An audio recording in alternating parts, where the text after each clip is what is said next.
Thanks for staying with us. You're watching Standpoint. Now, the agitations are here again as the inauguration of the 10th National Assembly draws nearer, and different geopolitical zones and interest groups are advancing various arguments to favor their preferred candidate for positions of presiding officers. Now, as the contest gets closer, the intricacies and political undercurrents that would determine the next leader of Nigeria's legislature is very important. Now, just like the president-elect, Asiwaju Bola Tinubu, nursed a lifetime ambition of becoming the president of the country, some lawmakers have also for several years nursed individual ambitions and over time developed a war chest to pursue such ambition. But how this will shape governance in the upcoming administration is of interest to the nation. And joining me to talk about this in our Abuja studio is Cletus Obum. He's an APC chieftain. We also have Emeka Eze here in our Lagos studio. He's a political analyst. Good to have you, gentlemen. Let me start with you, Mr. Eze. What's your thought? I know you've been following developments. Just before the inauguration of the 10th Assembly, the politicking we're seeing so far, those who have indicated interest to run for various offices, especially the Speaker and Senate President, what's your thought? Well, politics, for me, for what it is, it's interest. It's all about interest. Some of the things you heard people say prior to the elections were all in preparations for some of the things they had in mind. You know, and now the elections are over and everyone is ready for part two. And part two is where you put this whole thing together. But then if you look at it, a whole lot of things are going to be playing out.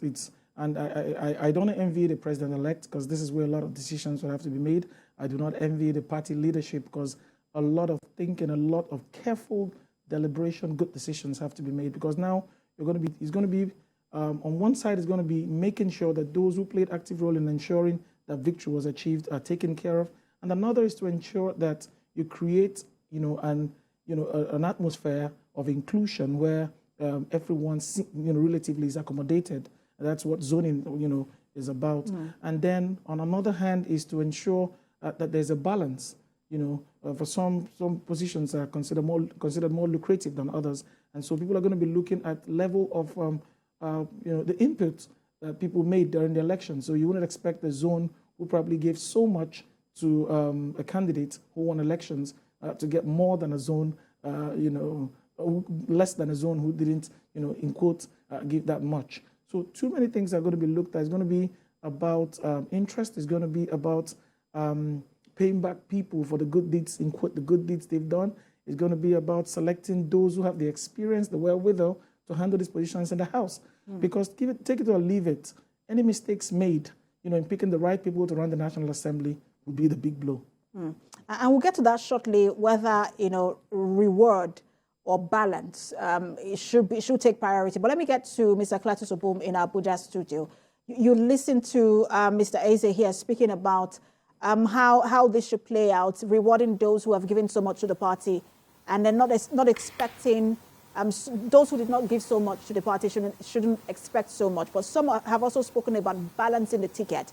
But let me ask you why your party, whether you think your party is doing enough to spearhead the composition of the legislative leadership, because it seems to be some level of silence from the APC. Yeah, thank you very much for having me on this program.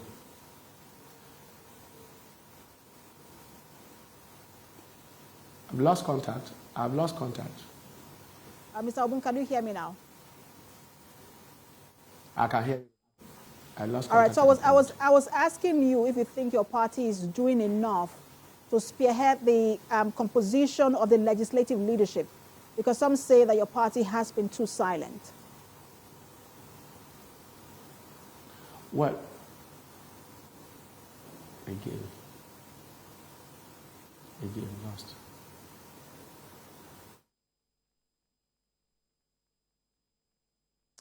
All right, looks like I'm not sure Mr. Obum can hear me. Let me come back to you. All right, I understand he can hear me. Mr. Obum, did you get my question? Yes, very well.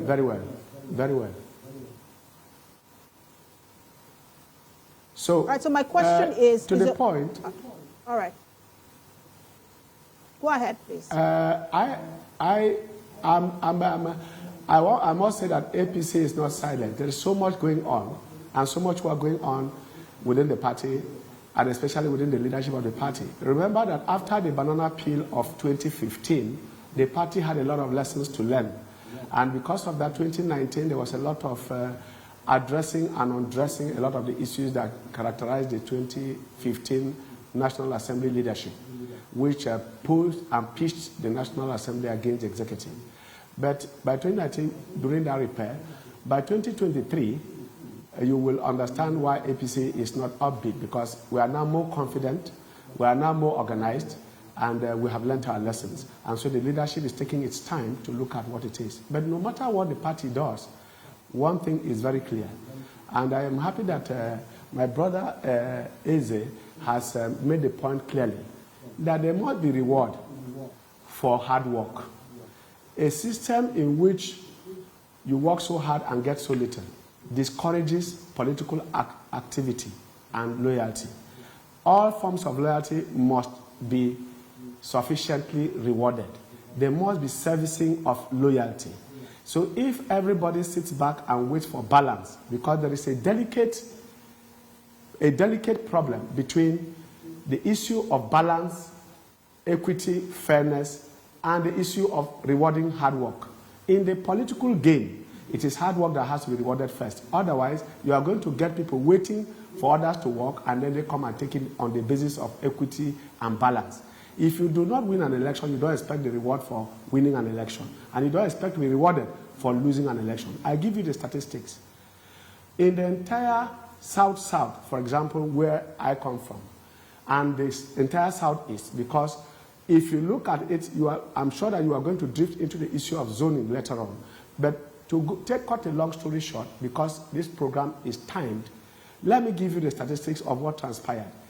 Before today, you will agree that every time a president comes from northern Nigeria, it follows that the Senate president comes from northern Nigeria, and the speaker comes from southern Nigeria, as it is presently happening. In the event of, you will exclude the 2015 crisis, 2007, where we lost the president of Nigeria, and already a Senate president was sitting. It was understandable for everybody to agree that the Senate president should remain in the north, even when Jonathan became president. And so you will take that as an exception to the rule, because the doctrine of necessity was invoked. Today, if you are taking it that the president is going to the south and has gone to the south, and therefore the Senate president is coming from the south, you can't bring him from the southwest in the name of equity or in the name of balancing. It will come from whether the southeast or the south-south. Again, if you look at the south-south and the pecking order, the south-south has not become Senate president since 1999 in this round in the Fourth Republic. But the Southeast have, for 8 years under the Obasanjo regime, produced the Senate president. Therefore, it is only in the interest of national stability, in the interest of brotherhood of one nation, that the South-South should be given the right of first refusal in the pecking order for the position of Senate president. To that extent, you also agree with what Eze said, that in the contribution to who becomes president, the South-South had 25 or more than 25% in the 6 states of the South-South. On the contrary, in the 5 states of the South-East, the APC did not get 5% in the 5 states put together. We didn't get that. Yet, we produced senators from that area in an election that took place the same day, same time, and at the same venue, in the same police units. We lost all, didn't get 5% in the 5 states put together. So if you are now going to give reward, if you are now going to compensate, if you are going to be fair in terms of economic justice, in terms of social justice, in terms of political justice, clearly the South-South will be asking for it, and rightly so. And I think the rest of Nigeria, and I'm aware that some people from northern Nigeria are angling to become Senate president from the south, northwest, northeast, and all that. But I do not think that they are serious about that. I'm sure they are just flying a kite, that if they cannot reach the sky, at least they will reach the roof. That is what they are doing. But the Southeast brothers of ours must agree that having produced in 24 years, in 37 days' time, it will be 24 years. Out of those 24, 1/3, that is 8 years of those years, the Senate president came from the Southeast, and the 5 states of the Southeast produced each of them a Senate president within that 8 years. So it is only fair politically that having produced so much results that produced the president, let me put you on hold. It is also politically correct. I want Mr. Isaac to respond to some of the things you have said. You've talked about, you seem to be making a case for the South-South, but those in North Central also say, look, we need to be brought into the scheme of things. Southeast have said they've been left out of national leadership representation for a while. I know you're here as a political analyst, but you're also from the Southeast. But you already also said, look, those who did not, it's a reward system and not really about balancing. My first question to you would be, when you talk about the reward system, for the nation, which should take preeminence? Should it be the balancing for the nation or the reward system for the sake of the party? Well, for me, I've always been a serious advocate for diversity, equity, and inclusion. And as beautiful as it is, our Constitution also encourages that. My brother made it look like what I said had endorsed, but that was taken out of context. What I was saying was, for politicians, that's the in thing, that's the norm, within the political circle. But what exactly does Nigeria need at this time? What exactly, there's a lot of tension. And you would agree with me that's why I said that I don't envy the president-elect, because a lot of careful thought and decisions would have to be made, because if mistakes are made with this, that's another blow. And then I'm saying that he said something. He talked about, he made it look, like you said, he made a case for the South-South, but I don't see it that way.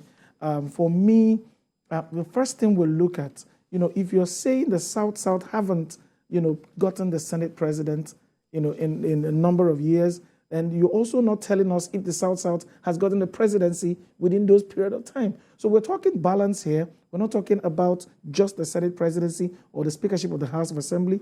We're looking at the balance where when we have a president from the Southwest, a vice president from the Northeast, then we're able to see other positions, have other parts of the country properly accommodated. So if you look at it from that context, then it wouldn't be fair to say because the Southeast has held the Senate president for that long. Moreover, there are other things to look at. It's not just about the leadership of the House. But do you think that he has a point? Because when you look at the nomenclature of the National Assembly, let's just even start from 1999. Because if you take it further, you also realize that you had more Southeasterners like Nnamdi Azikiwe, one for Rizu, Dennis Osadebe, even way before 1999. But when you now look at from 1999, Evan Ewere, Chuba Kadibo, Adolphus Wabara, Kenu Namani, those were all people from the Southeast. You are talking about one arm of government. I'm talking about balance in the government. And so for every time these people were there for that arm of government, what happened to other arms of government? We're talking balance here. And when we're talking balance, everything is put on the table. Now, if you have someone from the Southwest occupying the number one position in the country, you have someone from the Northeast, and then a part of the country that hasn't been accommodated in a while, with respect to from the executive arm, is seen as not being, properly accommodated. And we're saying that's not for me to decide, because the drama is big. It doesn't end at just picking who's going ahead, the red or the green chamber. Don't forget, we're having the biggest drama about to play out. In the past, we used to have one party as the ruling party and another as the opposition. Now there's going to be a battle. There's going to be slugging for what's going to happen at with the minority. So everybody has to look at it. We have to see it for what it is. And I said it earlier. I said, if we make mistakes in the name of just trying to please one part of the section of the country, and you disenfranchise or make anyone feel disenfranchised, another section of the country, then we're starting the whole drama all over again.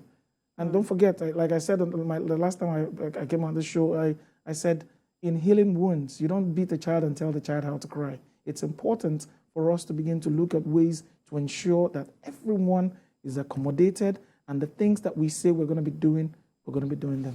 All right, let me get back to Mr. Abum, who is making a case, as it were, for the South-South. What you are basing your claim on the fact that, look, in the South-South, almost every state, if not all the states, the APC had 25% of the vote. But the Northwest is also making a case, since we're talking about rewards, and they have said, look, they turned out well and did very well in terms of votes for the APC during the presidential election, and that they also should be rewarded. In terms of reward, if we're going by that, shouldn't it be zoned to the Northwest and not necessarily the South-South? First of all, social justice and political justice will not permit the North to aspire for Senate presidency. It will be wrong for anybody in North Central, Northeast, or Northwest to aspire for the Senate presidency at this time. It is disruptive, it is provocative, and should not be allowed just for the sake of politics. It's not for politics' sake. And like we keep saying about balancing, and we have three arms of government. The major ones are the executive. What the Southeast, for example, is asking for is that they have not had opposition within the executive. In the legislature, they have had enough of that. They've had deputy Senate presidents, they've had Senate presidents within this period. And they've had secretary to government within this period at the executive level. And of course, what the Constitution ensures and guarantees is that no part of this Constitution or no part of this country shall be disenfranchised or disadvantaged on account of religion, tribe, or sex. That is to say that the Constitution guarantees that every state in the Federation will have a minister, for example. Every part of this country must participate and have 3 senators, every state, no matter the size of the state. All those are guarantees, institutional and constitutional guarantees that have ensured our unity and cohesion as a country. Now, coming to the National Assembly as an arm of government, we are saying to you that your anger, for example, in the Southwest, in the Southeast, is that you have not held the executive position. So also is the South-South saying that in case of economic contribution, in terms of political contribution, and in terms of social justice and political justice, they should be given this chance. But again, the Northwest you are talking about, just produce a president for 8 years. For 8 years, it is only fair that if they have to be rewarded, it should be in other areas, certainly not in the sharing table and sharing formula of the country, whose cohesion and whose threat to peace lies clearly in the manner in which there is a distribution of the commonwealth of the country, which also includes political offices. Having said that, let me again go back to what I have insisted upon, that within this country called Nigeria today, the most battered of all these zones, which used to be regions, is the South-South, which lays the golden egg for this country and which has been neglected for over a period.